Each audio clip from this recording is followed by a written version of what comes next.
तो बच्चों अब तक हमने सीखा कि अगर एक लेंस की पावर को हमें देखना है तो हमको देखना होगा कि लाइट रे अपने ओरिजिनल पाथ से कितना ज्यादा डिविएट हो रही है।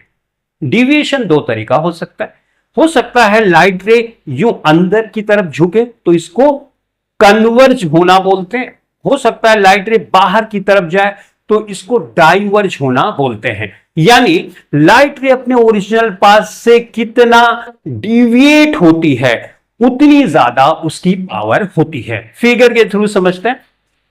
ये बच्चों कॉन्वेक्स लेंस है, इसको कन्वर्जिंग लेंस बोलते हैं। इसमें लाइट रे कन्वर्ज होती है। तो ये एक पैरेलल लाइट रे जा रही है, टकराने के बाद लाइट रे फोकस से होकर गुजर रही है। अब हम जानते हैं कि दो पैरेलल लाइट रेज या parallel light ray principal axis के चलती है तो टकराने के बाद फोकस से ही होकर गुजरती है, तो रूल है राइट। तो लाइट रे यूं गई, टकराने के बाद इधर से गुजरी, इसका ओरिजिनल पाथ ये था, डिविएशन इतना हुआ थीटा 1 का।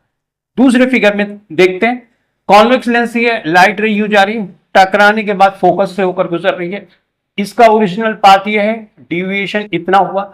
यहां पे डिविएशन कम है, यहां पे डिविएशन ज्यादा है, यानी यहां पे जो कन्वर्ज हो रही है कम हो रही है, यहां पे ज्यादा हो रही है। तो जहां पे ज्यादा कन्वर्ज होगी उसी लेंस की पावर ज्यादा होगी। ठीक, यानी डिविएशन जहां पे ज्यादा होगा उसी लेंस की पावर ज्यादा होगी। तो इस लेंस की पावर ज्यादा है।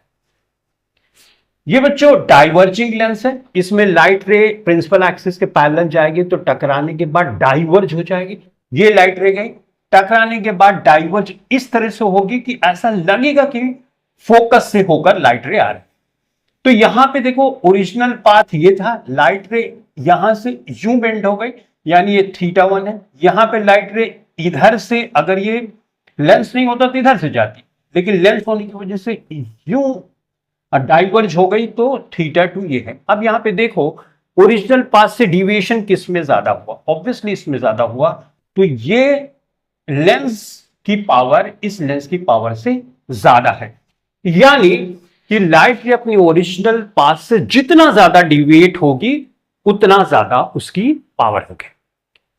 अब कोई लाइट रे कितना ज्यादा कन्वर्ज या डाइवर्ज होती है ये इस बात पे डिपेंड करता है कि उस लेंस की फोकल लेंथ कहां है, उस लेंथ का फोकस पॉइंट कहां है, यानी फोकल लेंथ कितनी है। अगर मान लो फोकल लेंथ छोटी है और उस लेंस के बहुत पास है तो लाइट रे को बहुत ज्यादा झुकना पड़ेगा, बहुत ज्यादा झुकना पड़ेगा तो एंगल बड़ा हो जाएगा, उसकी पावर ज्यादा हो जाएगी। फिगर में देखते हैं, लाइट रे ये फोकल लेंथ ये है, तो अब दो पैरेलल लाइट रे आ रही है, टकराने के बाद फोकस से होकर गुजरेगी तो ज्यादा इसको झुकना नहीं पड़ रहा है राइट। तो इसका मतलब इसकी पावर कम है तो फोकस ज्यादा है। यहां पे देखते हैं, लाइट रे यूं जा रही है, फोकल लेंथ बिल्कुल लेंस के पास है राइट, तो फोकस बिल्कुल लेंथ के पास है, तो लाइट रे को ज्यादा इधर ज्यादा कन्वर्ज होना पड़ रहा है, यानी फोकल लेंथ कम है तो पावर ज्यादा है। तो इससे क्या पता चला कि पावर कम तो फोकल लेंथ ज्यादा, पावर ज्यादा तो फोकल लेंथ कम, यानी the power of lens is defined as the reciprocal at its focal length. तो इसीलिए पावर को P is equal to 1/f हम लिखते हैं, यानी अगर किसी लेंस की फोकल लेंथ ज्यादा होगी तो उसकी पावर कम होगी, अगर फोकल लेंथ छोटी है तो उसकी पावर ज्यादा होगी। ठीक है, अब इस डाइवर्जिंग लेंस यानी कॉन्केव लेंस में देखते हैं। देखो थीटा कम है तो f1 ज्यादा है, थीटा ज्यादा है तो f2 छोटा है, यानी पावर ज्यादा है तो फोकस कम, फोकल लेंथ कम है, पावर कम है तो फोकल लेंथ ज्यादा है। यानी यही फार्मूला सेम हम यहां पर भी इस्तेमाल कर सकते हैं। फर्क क्या है, फर्क यह है कि इसकी फोकल लेंथ नेगेटिव में होती है, इसकी फोकल लेंथ पॉजिटिव में होती है, इधर पॉजिटिव और इधर नेगेटिव राइट।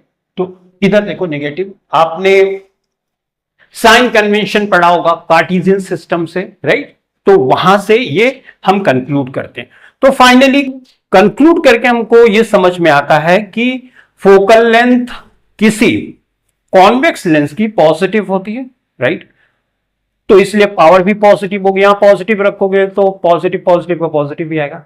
कॉन्केव लेंस की फोकल लेंथ नेगेटिव होती है, यहां नेगेटिव रखोगे तो आंसर क्या आएगा, ऑब्वियसली नेगेटिव में आएगा, इसलिए इसकी पावर भी नेगेटिव होती है। तो अगर किसी के लेंस की पावर है प्लस 1.25, इसका मतलब वो कॉन्वेक्स लेंस यूज कर रहा है। अगर पावर माइनस 1.25 है, इसका मतलब वो कॉन्केव लेंस यूज कर रहा है। ठीक है, अब पावर की यूनिट जो बच्चों होती है वो होती है मीटर इनवर्स। ये मीटर ऊपर जाएगा तो माइनस में, तो मीटर इनवर्स या इसको डायोप्टर भी बोलते हैं, डायोप्टर को हम डी से दिखाते हैं। तो अब तक आपने ये समझ लिया कि किसी लेंस की पावर को मैथमेटिकली डिफाइन करने के लिए P is equal to 1/f हम करेंगे। f की वैल्यू मीटर में रखेंगे, सॉल्व करेंगे, जो वैल्यू आएगी वही उस लेंस की पावर हो जाएगी। सिंपल भाषा में अगर हम समझना चाहें तो इसका मतलब उस लेंस की पावर ज्यादा होती है जो लेंस लाइट रे को ज्यादा अपने पास से डिवाइड कर देता है। ठीक, पावर की यूनिट डायोप्टर होती है। अच्छा, अगर कई लेंसेस एक साथ आपको दे दिए जाए और उनको कंबाइन कर दिया जाए, मिला दिया जाए, तो आपसे पूछा जाए क्या पावर है। अब जो लेंस की जो नेट पावर होगी वो क्या होगी, तो आपको जितनी पावर लेंस की इंडिविजुअल पार्ट्स हैं उनको साइन के साथ जोड़ देना है, यानी अलजेब्रिक सम करना है। जो आंसर लास्ट में आएगा वही पावर हो जाएगी नेट पावर उन कॉम्बिनेशन ऑफ लेंसेज की। एग्जांपल के लिए दो लेंस मैं लेता हूं। एक लेंस की पावर है +1, दूसरे लेंस की पावर है +1, दोनों ऐड कर दिया प्लस प्लस को तो +2, यानी जो लेंस को कंबाइन करने के बाद नेट पावर आएगी वो +2 की होगी और वो कॉन्वेक्स लेंस होगा। अब एक दूसरा केस लेते हैं। एक लेंस मैंने लिया +1.25 का, राइट, और दूसरा लेंस लिया मैंने -1.25 का। साइन के साथ जोड़ोगे तो इनकी वैल्यू तो सेम है, साइन अपोजिट है, कैंसिल होकर 0 हो जाएगा। यानी ऐसे लेंस जिनकी मैग्नीट्यूड सेम है, जिनकी वैल्यू सेम है लेकिन साइन अपोजिट है, उनको आप कंबाइन करोगे तो उनमें कोई भी पावर नहीं बचेगी, यानी 0 हो जाएगा, यानी वो एक सिंपल ग्लास की तरह ही वर्क करेंगे। ठीक बात। तो इस तरह से कई, आपने कभी ऑप्टिशियन के पास गए होंगे या आपने देखा होगा कि अगर किसी की आई में कुछ डिफेक्ट है तो वो अलग अलग पावर का लेंस ट्राई करते हैं, आंख के सामने रखते हैं, जिसपे आपको क्लियरली दिखने लगता है, लेंस को निकालते हैं और जोड़ लेते हैं, टोटल पावर क्या है, अगर पॉजिटिव नेगेटिव जो भी है जोड़ के बता देते हैं। सही है। तो अब आई की जो डिफेक्ट होती है जैसे हाइपरमेट्रोपिया, मायोपिया, प्रेसबियोपिया, ये सब जो आई डिफेक्ट होता है इसको लेंस के माध्यम से हम कैसे दूर करते हैं, इसको हम नेक्स्ट क्लास में सीखेंगे। तो इस क्लास के लिए इतना ही। Thanks for watching this video. Thank you very much.